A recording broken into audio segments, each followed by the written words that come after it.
Welcome to my YouTube channel. और मेरी ये शायद फर्स्ट एजुकेशन के लिए कोई वीडियो है। और ये वीडियो है, अभी रिसेंटली बीएड का एग्ज़ाम आने वाला है।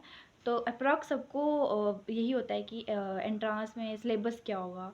तो उसके रिगार्डिंग मैं ये वीडियो बना रही हूँ। जो एग्ज़ाम अभी होने वाला है, ऐसे तो मई में था बट ये पोस्टपोन्ड हो गया है। अब नेक्स्ट मंथ, मतलब इसी मंथ में होने वाला है। अप्रॉक्स 18 तक हो जाएगा ये।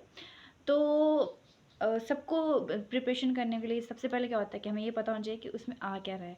हमें उसका सिलेबस पता होना चाहिए, है ना। तो आज मैं एक छोटा सा ब्लॉग लेके आई हूँ एजुकेशन के लिए, और मैंने इसमें पूरा सिलेबस दे रखा है। एक्चुअली मैंने इसको लिखा हुआ है सिलेबस। तो देखो, हम सबसे पहले बात करते हैं कि बीएड का एग्ज़ाम आता कितने मार्क्स का है, ठीक है।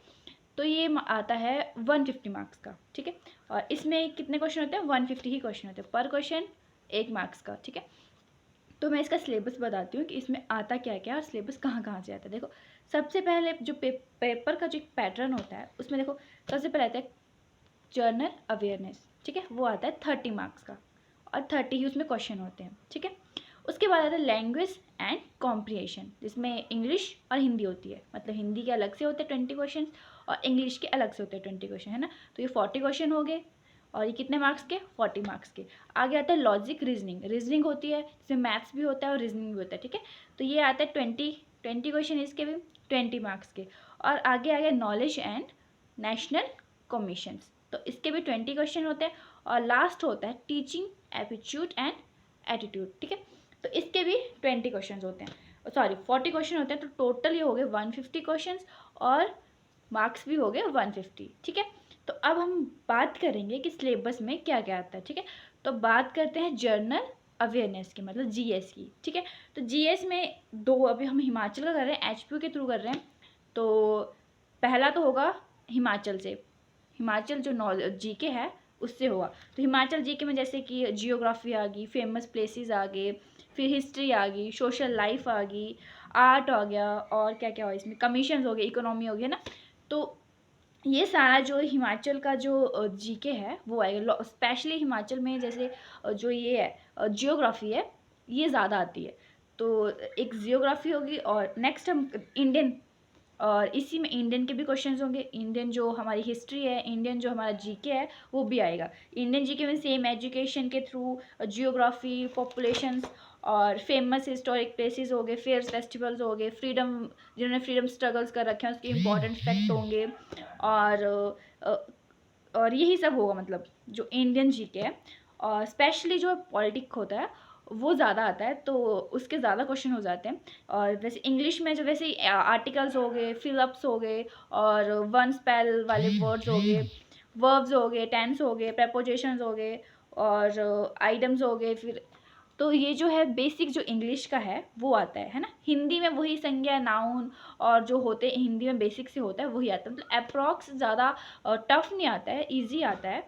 और ये जो मैंने सिलेबस बताई, हिंदी और इंग्लिश दोनों का था।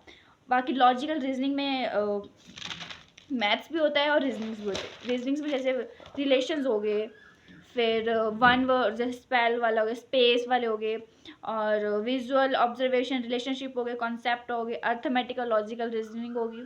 तो रीजनिंग ज़्यादा टफ नहीं आते। मैंने लास्ट ईयर का मैंने पेपर देखा था, तो मतलब अप्रॉक्स इजी थे। बेसिक सी रीजनिंग्स आई थी, जैसे वो वर्ड्स की होगी, नंबर्स की होगी, और कुछ रिलेशंस के आए थे।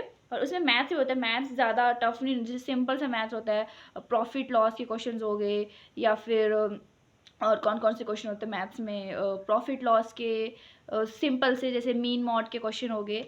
तो ज़्यादा टफ नहीं आता है मैथ, देखो। और लास्ट जिसमें देखो knowledge of national commission and committees, जैसे एजुकेशन के हमारे जितने भी वो चल रहे हैं, स्कीम्स चल रही हैं, वो सारी पढ़नी होती है। तो मतलब जो जैसे कि मैंने कुछ स्कीम्स लिखी हुई है, जैसे एजुकेशन यूनिवर्सिटी कमीशन 1948 से 1949 तक, एक ये होगी। बाकी सेकेंडरी एजुकेशन कमीशन होगी 1952 से 1953। आगे द एजुकेशन कमीशन हो गया 1964 से 1966, ठीक है। फिर आगे एजुकेशन पॉलिटिक हो गया, फिर नेशनल पॉलिसी ऑफ एजुकेशन, फिर एसएसए मतलब सर्व शिक्षा अभियान। तो ये कुछ कमेटीज़ है, और भी जितनी कमेटीज़ चल रही है एजुकेशन के रिलेटेड, वो आ सकती हैं। अब हम लास्ट ईयर की बात करें, तो इस इस टॉपिक से 20 क्वेश्चन आने थे, लेकिन ये टॉपिक आया ही नहीं, इसके जगह पॉलिटिसी मतलब पॉलिटिक आ गया। ज़्यादा जो 20 क्वेश्चन थे वो ये आ गए। तो हमें प्रिपरेशन इस तरह से करनी है कि अगर ये ना आए तो हम अदर जो जैसे कोई अदर सिलेबस आ रहा है तो वो हम कर सकें, ठीक है। तो ये जो है ये भी इसके भी प्रिपरेशन करनी है और इसके साथ जो अदर सिलेबस है वो भी करना है, ठीक है। तो अब इस बार कौन सा आएगा वो अभी नहीं पता है।